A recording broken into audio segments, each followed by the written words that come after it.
Hey guys, and welcome back to another episode of Unfiltered Gamer Board Game Reviews. Now today is a game which is a blast from the past. It's a game that's been reprinted about 3 or 4 different times from 3 or 4 different companies. A game that involves treachery, deception, and other interesting things in space. This game was made by Fantasy Flight. If you can't guess what that game is called already, that game is Cosmic Encounter. Cosmic Encounter is a game for 2 to 5 players with many expansions, which introduce many races and extra characters. The game's extra meaty, and most reviews have done one already, but I thought I should do one because this game is very interesting, and a lot of people like it. So we're going to go ahead and check it out and see whether or not I like the game, whether or not you guys should pick it up if you don't already own it. So, here we go. Alright guys, so here's a basic 3-player setup for Cosmic Encounter. As you see, you've got 3 different colors. You have orange, yellow, and green, all set up with 4 little spaceships each. You've got 3 different types of alien classes. You have the green, the yellow, and the red. You've got the warp gate, and your little player tokens that determine score on the game. This is the scoreboard from 0 to 5. 0 points, 5 points, 5 points win you the game. Then you have artifact cards and tech cards, you've got flare cards, you've got encounter cards, and you've got destiny cards. All these cards do different things, and it seems a little daunting at first, but it's really not. We're going to go ahead and start off with drawing 8 cards from the encounter deck to each player. So right here I've already got 8, 3, 4, 5, 6, 7, 8 over here, and 3, 4, 5, 6, 7, 8 over here. There we go, so everybody's got their cards, all their ships are set out. They're pretty much ready to begin the game. Well, how do you begin the game? Well, first you gotta choose an alien race. Now these little flare cards here, you might not be able to see them, but that's okay. I'll go ahead and put them on the screen. These little guys actually have all the different names of all the different classes on them, as well as special powers and extra stuff you can use for maybe a more advanced game. And after you hand out 3 of these guys to each and every single player, they will then choose which class is right for them. They'll go ahead and look through these stacks for the 3 character cards and not show anybody else, and select one of those cards face down in front of them, and that card will be their card they can use for the rest of the game. Now, the green, yellow, and red cards are for beginner, intermediate, and advanced players. That doesn't necessarily mean that the advanced cards are better than the beginner cards. It just means that the advanced cards require a little bit more know-how into the game and understanding of the phases of the game. The game does have quite a few phases. For example, this little red gambler here, he's got a lot of words, but he basically lets you bluff throughout the game. Very interesting. While you have an observer who is able to just actually see your opponent's card after it's been placed. So those are the basic classes. There's tons. I couldn't even begin to go into them, but there's tons and tons of wonderful classes in this game. If you want a list for them, go to BoardGameGeek.com, and you can go ahead and check out Cosmic Encounter. They have tons and tons of characters. So, moving on. The first thing you need to do is regroup from the warp. If you have a ship in the warp, which is basically like the graveyard, you would take that ship and put it back onto any of your planets. After that, you would then choose a Destiny card. Now, the Destiny deck actually has up to 5 players in the base game, and 6, 7, and 8 when you add the expansions. So you've got red and blue and purple here, because I have an expansion, and so we're not going to use those because they're not in the game. After that, you take the Destiny deck, you shuffle it, and then you select one card. You select that card right here. Now, I'm playing first, and I am the orange player, and it says yellow. That means I have to select the yellow player for battle. So I will then aim it at one of the yellow players' planets, any of them, with this little pointer actually. Then I will select up to 4 ships in any way I so choose. And I will then make sure I want, this one, that's fine. And then after I select that planet, I will then say, okay, will anybody like to ally with me? Well, in this case, there would only be one person to ally with me. So this person could choose, if they wanted to add ships to the offensive side. If the offense wins, this planet will blow up, all these would go to the warp, and these guys would go here, and that'd be one closer to victory for orange and for green. However, maybe green didn't want to do that, and instead, he wanted to go help out yellow. Well, he would take his pieces up to 4 and place it next to the planet, and if they were able to defend it, my ships would go to the warp, and he would collect cards from either the base deck or the expansion deck from the Cosmic Incursion expansion, which have much better cards. We'll get to exactly what these mean in a second here. So, that is basically how a combat round goes. It would then skip and skip and skip throughout each player. Each player has the option to go through the Destiny deck 2 times, unless they fail at any point in time. Now, the little extra tricky bit to the game. As you know, every character has a class, so we'll go ahead and give everybody a random class.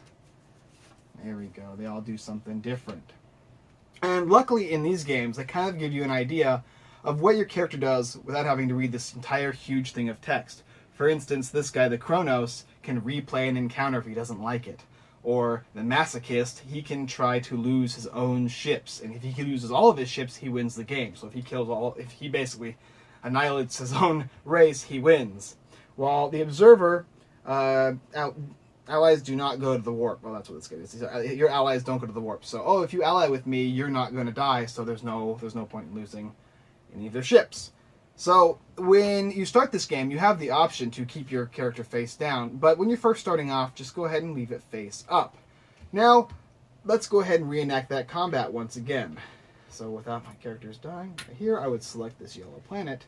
Now, we're going to show you how the cards work. So, just as the same as before, where I pick my planet, I pick my ships, I ask for allies, and we'll say that green chooses to ally with me. Okay. Now, we will both look at our hand of 8 cards. The yellow player would look at his hand, and the orange player would look at his hand.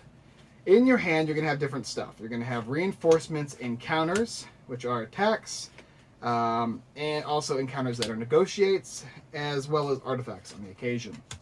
Sometimes the artifacts will let characters' class powers not work. Other times the negotiate you can be chosen, and that would just mean that you've decided not to fight. And if both of you choose not to fight, you guys can make a deal if you'd like, or you can play your attack. An attack of 5, face down, and I would select mine. We'll just go ahead and say 14, face down. I have a big one. He didn't have any good ones in his hand. Ooh, I have a lot of good ones. Okay, so after those are face down, we see if anybody else wants to do anything else. And after that, we flip our cards over. So yellow has 9, 4 ships, a 5, and orange has 4 and 14 is 18, plus 2 more from green. That's 20. So if nothing else involving the character's abilities or a special card were to engage here, then we would definitely kill yellow. Well, does yellow have an option to do anything? Yellow has a reinforcement, so he can add +3 to his attack side, which would bring him up to 12, which is still not good enough. Maybe... No, because green's not going to help him out, but if he did have more reinforcements, it would. So yeah, green could have definitely saved his butt, but green chose my side, luckily. I like green. So these guys would all get discarded. Yellow would lose his little ships. Orange and green would take over this planet. Orange and green would move up onto the victory track. And I would be able to go again as the orange player. I could choose, however, not to go, and I could pass it on to somebody else. And at this point, then yellow would do the same thing. He would choose however many ships he wants after getting a ship back from the warp. He would select his next encounter. Oh, that's orange, that's me. Now he's going to fight me. And he'd select the same amount of ships again. Maybe he wants to do 4. And he's going to choose one of my weaker ones, because I lost a ship in that last battle over here. This is over here now. And he would ask green if green wants to battle, and so on and so forth. It would go back and forth again. We'd select our cards again. Let's go ahead and do a negotiate. So we'll be like, I'm going to negotiate with you. And then yellow will say, yeah, I'm going to negotiate with you as well. So yellow plays his negotiate, I play mine. Now, if both of these are negotiates, it's going to work out great, and we can go ahead and flip and trade planets or do something. As long as we do it in a certain coordinated amount of time, no problem. However, yellow chose not to negotiate. When I choose to negotiate and yellow doesn't, I lose all my ships instantaneously. However, I get to take that many cards from the player who beat me's hand. So I lost 3 ships. I get 3 cards at random from that player's hand. And him and green go onto my planet. Sorry, there's another planet. And so green would go up 1 and yellow would go up 1. And play would yet again continue. Now, there are a couple other special things you can know about. For instance, there are artifact cards that basically you can charge them up eventually by drawing them in certain specific ways. And once you charge them up high enough, they're going to do special abilities for you. Maybe they're going to give you ships back faster, or maybe they're going to stop other players' powers or increase your own, get your ships back from the warp. You've got these special cards here from the Cosmic Incursion expansion. Every expansion has a different set of cards that do different things. Some of them are amazing. some of them are not so good. -7 attack. Sometimes you want to lose though. You can multiply your character's card by ×2, which would be really nice. And yeah, so after that you just keep going through the entire Destiny deck. And the great thing about this game is just all the amount of trickery and continual play.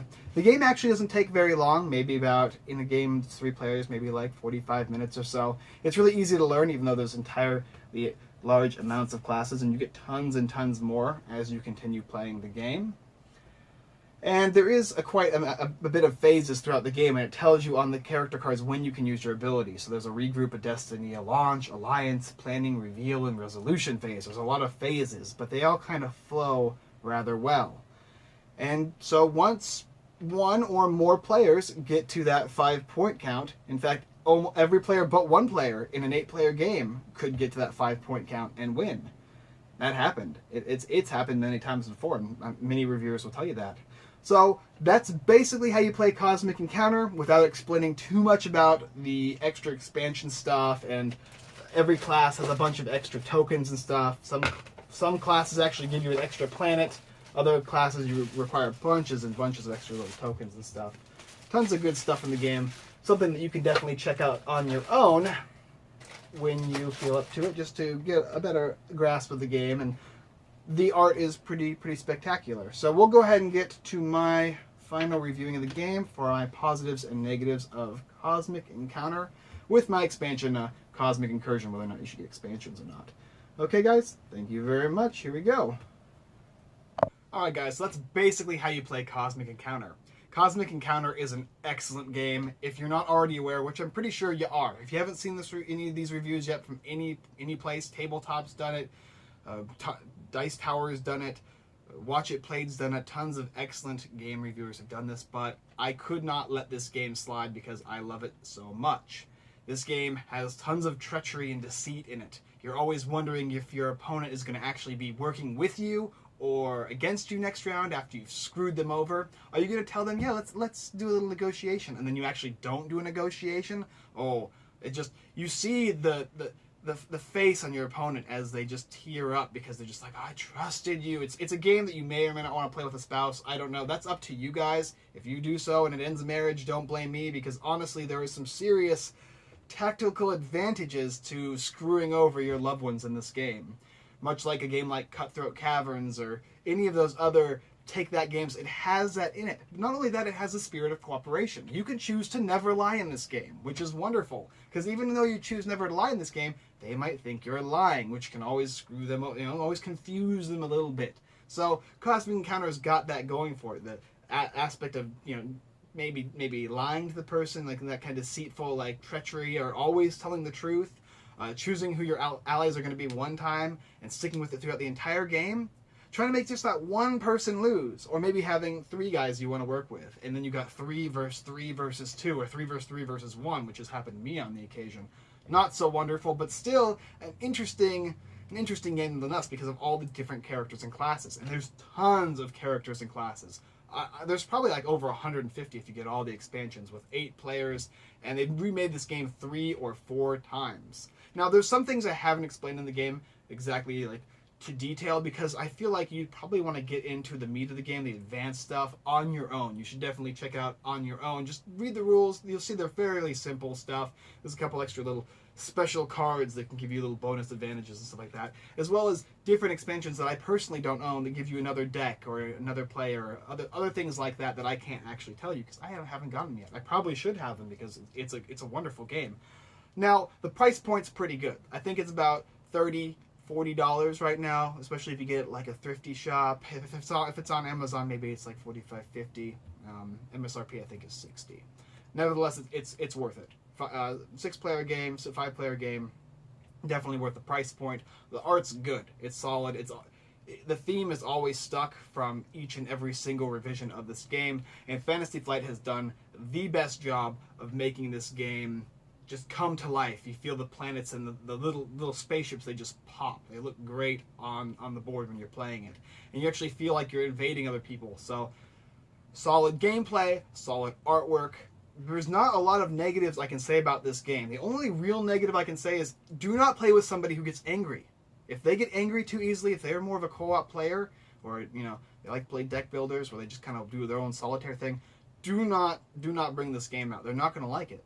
They're going to flip out at you because you're going to screw them over at one point or another. Or if you don't, maybe you might be the nice guy in the group, but maybe Josh or whatever the guy next to you is not going to be so nice. So don't play with the angry gamer. It's not a good thing. So that's pretty much what I've got to say about Cosmic Encounter.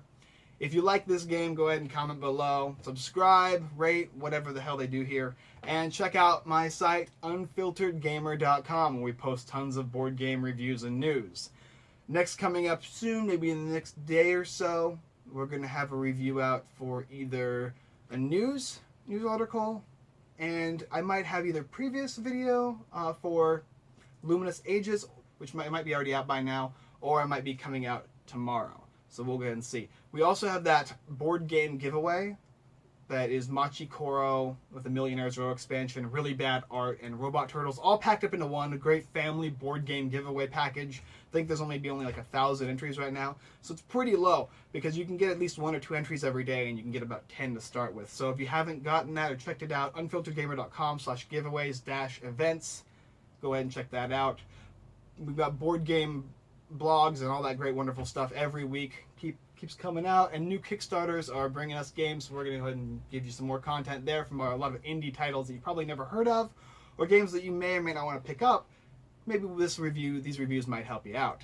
Last thing I'd like to let you guys note on is everythingboardgames.com is a great board game giveaway site with tons of great content. You should definitely check them out, as well as the Board Game Geek, another great giveaway site if you haven't checked them out yet. Or no, sorry, the Giveaway Geek, not the Board Game Geek. The Giveaway Geek. Both good sites, but another good giveaway site. You should definitely check him out. So that's pretty much all I got to say, guys. You have a great and wonderful after election day week. I don't know how you guys feel about that, but either way, wish you all the best, and I'll see you next video, all right? Take care.